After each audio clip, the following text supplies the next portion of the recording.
Matt, hey, Hmm. how are you? Good. How are you? Good. Are you going to have Ethan Morton Wednesday? We'll see. He practiced probably about half the practice yesterday, and so, but I haven't seen him today or talked to our trainer about him and how he's feeling. Obviously it's not a sprained ankle where you just kind of work through it, and so you got to see how he feels. And sometimes working out can set you back a little bit when you've had mono. But no, he did some good things yesterday. He was sharp. He knew what was going on. He was aware, both offensively and defensively. So that was a great sign because that's how he is, as a player. He's very cerebral and understands things. But it's different. It's different process and what's going on when you're new, and it's different process and when you've been out for 3 weeks to throw mono on top of it. Right. Best you can tell at this point, is it still 6 to 8 weeks on Eric? I don't know if it'll be that long. I would guess it will be before 6 weeks. But if he keeps progressing like he is right now, I would think it's before 6 weeks. It's hard to tell. Obviously, he can't go right now, but he's making good progress. Right, right. Still no Manny, I assume, in terms of practice? Yeah, he still hasn't practiced. Okay. Um, what have you seen from Isaiah and Jaden in terms of the void that you're going to have without Eric? Yeah. Well, like anything, when Manny's not in there, and you have one fewer big guy, those guys don't leave practice. And so when you have Ethan and Eric that are out, Isaiah and Jaden, you don't leave practice, so you get a lot of reps in. You get in shape too, and so you learn to be able to play at both ends and be able to try to process information and know what's going on at all time while you're fatigued, and just battle on that fatigue. And I think that's been huge for those guys, is playing at both ends, processing everything that we're trying to do. And they've had their good moments, obviously, just trying to be consistent. We don't have a gauge through, exhibition game or a secret scrimmage to kind of work the kinks out, but nobody else does either. So you just have to make do and try to have some simulated, games where they're short, 2 trips, 3 trips, play to a score. We've had 8-minute quarters, scrimmages a couple times. So, but we've played a lot. We've played more 5-on-5 here, trying to get into shape, but also trying to get ready to play games without having a couple before. That really helped. Right. Is Isaiah experienced enough now to where you can kind of run everything with him, or is he still kind of a young player in that sense too? A little bit of both, just because before we were playing him with the basketball and away from the basketball. And now in practice, he just has the basketball. With Ethan Morton coming back, when we put them together, Ethan normally has it and he plays off the ball. But what it does, Brian, more than anything, is it's really hard for young guys to learn multiple positions right away. Right. And he's fine with it. Isaiah can play the point, he can play the 2. And in his second year, he's got a pretty good feel of both, where Jaden was learning the 2 just to keep things simple for a young player. And now he's had to really learn everything exclusively as a point. So he's put a lot of time in. Isaiah's put a lot of time in, watching extra film, doing things after practice, of just learning all the stuff that we run. Just the fact that all of your inexperienced guys are going to have to play, probably, just how stressful is that as a coach, and what does that do to your upperclassmen in terms of them having to help them along? Yeah, well, it's, just, be productive, have fun, more than anything. Don't be stressed out as a coach, especially. There's something you can control. Just have fun and go out there and play basketball, and, put things behind you. When you make mistakes, put things behind you. Don't dwell on it too much. And the thing we've really tried to emphasize is, as long as we're playing hard and trying to do, what we're asking them to do, those are okay mistakes. It's not something that you work towards, correcting those mistakes, but, you just keep playing. And, but when you're not trying to do what we're asking to do, or you're breaking down defensively because you're shooting the gap when you should stay tight, you're not opening up when you should open up, things of that nature. When you're just simply not following the scouting report, those are problems that you can't, live with as a coach. So that's a little bit different. So just getting those things, trying to get out in front of those things. They have a lot of new players too. They have experience. They lost 3 starters. And so that's what you got to keep in mind is it is the same for both teams. What can you tell us about Liberty? Well, they're really good. I think you get into a lot of coaches talk when you get into scouting reports, and, it's your guys' job to decipher what's real and what's not. But 59 wins in 2 years is real. And obviously the way they play, they have a slow pace. They're the second best by the numbers defensive team in the country last year. So those numbers are real. They're going to make you value possessions because they're going to value possessions.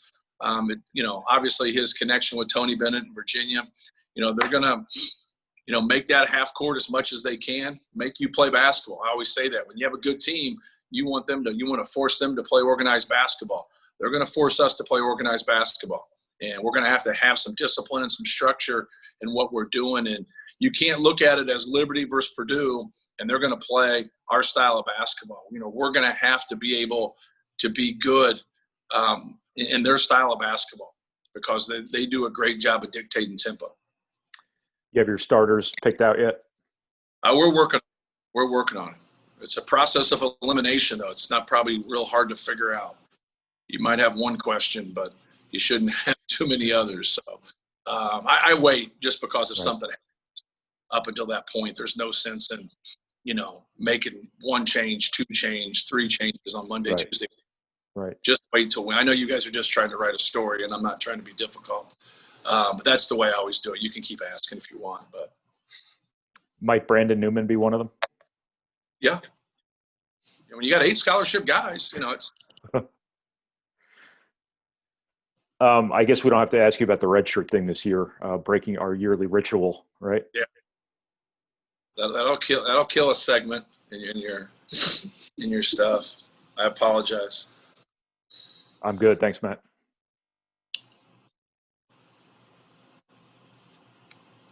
Anybody else? Yeah. Go ahead. Go ahead, Mike. All right. Thanks. Hey, Matt. Hey, Mike. How you doing? Great. All right. I mean, I know everybody's in the same boat as far as not having any exhibition or scrimmages, but what do you think you know about your team going into this first game, and what don't you know about your team? Yeah, it's probably more what you don't know. You expect older players to be ready to play and to be able to play without turning the ball over. I think that's something that always worries you, is just being able to give yourself chances. And so I think that's first and foremost is playing without turning it over, just playing smart, playing hard, giving that effort and respecting your opponent. I think when you start off, young players don't realize sometimes how good basketball players are all over the country. Liberty obviously has a great program, a great coach, very talented players, but they're good collectively, and I think you've seen that through the years with, like a Butler or Wisconsin in their Final Four teams. They had good individual players, but collectively they were great. And I think some of the teams that we've had here collectively, we really played well. And this is what they're all about. And, we're going to have to play mistake-free basketball, but also have a competitive spirit to us and just be ready to go and be on the same page. So you need older guys to help you with that. This is the first time you guys are going to travel since the spring. Is that just another layer of concern that you have as a coach as far as making sure you guys are doing the right thing and all that, and kind of getting through this process? Sure. We have our own floor, the hotel we're at. We got to, be like security. You can't run down to the bottom floor to get a honey bun and messing around. And you just, guys like to get on trips and then just kind of go float around and check the place out. And you can't do that. And so we have to get there, but we also have to be on top of things and make sure guys are staying in their room and just being smart. And it is going to be different. It's going to be a lot different because you should be able to go places, and it's not like you're on vacation, but you should be able to walk around and check out, the facilities and the area and the beach and things of that. Doesn't mean you're laying out on the beach or, do anything that you shouldn't be doing, but you should. Like, you're 19 to 22 years old, but now you can't. And so we just have to keep focused on the game and, keep focused on ourselves and making the right decisions. But we also have to, as a coaching staff, which I know we'll do, is just make sure we have structure. I think the more structure you can have in these situations, when you travel, the better. Do you feel like you guys have had enough time to adjust without Eric on the floor? No, not really. But that's part of it. Injuries are part of the game. And we've been very fortunate through the years here. We haven't had a lot of injuries, especially to significant guys. So it's part of it. The next guy's got to step up and play well and be productive. All right. Thank you. No problem. Coach, this is Kyle Koso with the Space Coast event at Triple Crown. Just from a personal standpoint, is this year kind of exciting for you because you're going to need your whole coaching toolbox? It's young players, it's not senior heavy. Right. You're trying to lift everybody and just get a big group of people, to where your expectations are. Just tell me personally, this is a little different and maybe kind of fun. Yeah, no doubt. Like, you have to keep things in perspective, and each guy's going to be a little bit different in terms of, where they are emotionally. And I think you're going to have to gauge that, because you want guys to be excited about playing, but, not so excited they don't know what they're doing.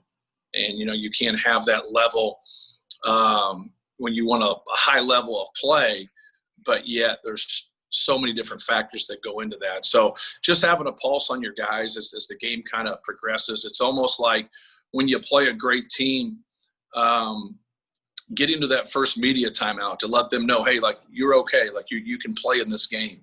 You go and face the number 2 ranked team in the country, and, you think you got some guys out there that don't believe you could beat them. Just kind of that reassurance that, it's okay. I think for us, it's going to be with our young guys, and even really anybody. It's just like, working through, the early mistakes and being able to allow those early mistakes to be lessons instead of a pattern. And you obviously don't want it to be a pattern, but you're playing a team that we're going to have fewer possessions. And with that, you have to have fewer turnovers and keep giving yourself a chance. But you also got to be able to steal some possessions in there too, whether that's through your defense or on the offensive glass. But like any other time, and I always stress it, Purdue can't beat Purdue. And, sometimes just hanging in a game and not doing something that's going to put you in a bad spot and being solid can get you through and win. So it'll be interesting. There's a lot of things that could unfold here. Thank you. Hey, Coach, last season you guys kind of struggled with consistency. Do you think not playing with fans will kind of contribute to that in a positive way, not being able to rely on fans in Mackey this season and on the road? Well, I obviously would rather play with our fans. They've been a huge advantage for us through the years. But consistency is a tricky thing because, bad teams aren't inconsistent. Bad teams are bad. We beat 5 teams in the top 25 last year, but yet we didn't have that same consistency at home, but yet we didn't get beat by technically bad teams at home. They were still good teams. The thing that jumps out for me is our decision-making wasn't great, or it wasn't where it was a couple years before. People say, your shooting was down, Well, I think our shooting was down more than anything just because our execution wasn't great and our decision-making wasn't great. So that's what I'm really hoping for, no matter if fans are, there or not, is that we make better decisions. We have fewer turnovers, but just clean passes, where guys can catch and shoot, where guys can make plays, doing little things, getting good angles on screens, setting good screens, just fewer turnovers, just playing the game in a smarter sense. I think that, is something that, we need to make strides in. With that being said, we're in a different set of circumstances here. But like I said before, everybody else has issues also. And then also, what have you seen from Aaron kind of leading up to the season? Well, he really has shot the ball well here in the last week of practice, which has been a great sign. And I think a lot of his struggles last year was just the confidence after he had missed, shots. But he had made some strides defensively. He had made some strides rebounding the ball, and that was good. But at the end of the day, it's hard to feel good about yourself when you struggle shooting the basketball like he did. But I'm confident when he takes open shots, rhythm shots, that they're going to go in, and he just needs to bring energy and keep playing hard. So I'm excited for it because, he had big expectations. He came off the bench for us 2 years ago and won the Big Ten and went to the Elite Eight and really played solid minutes for us. And now he got more of an opportunity, and, he didn't play as well as he would have liked. And now, coming back and fighting through that adversity, we're expecting big things from him, but to him, it's like no pressure, man. Just go out there and have fun and play to your strengths. Thanks, Coach. Thank you. All right, guys, we got to get to practice.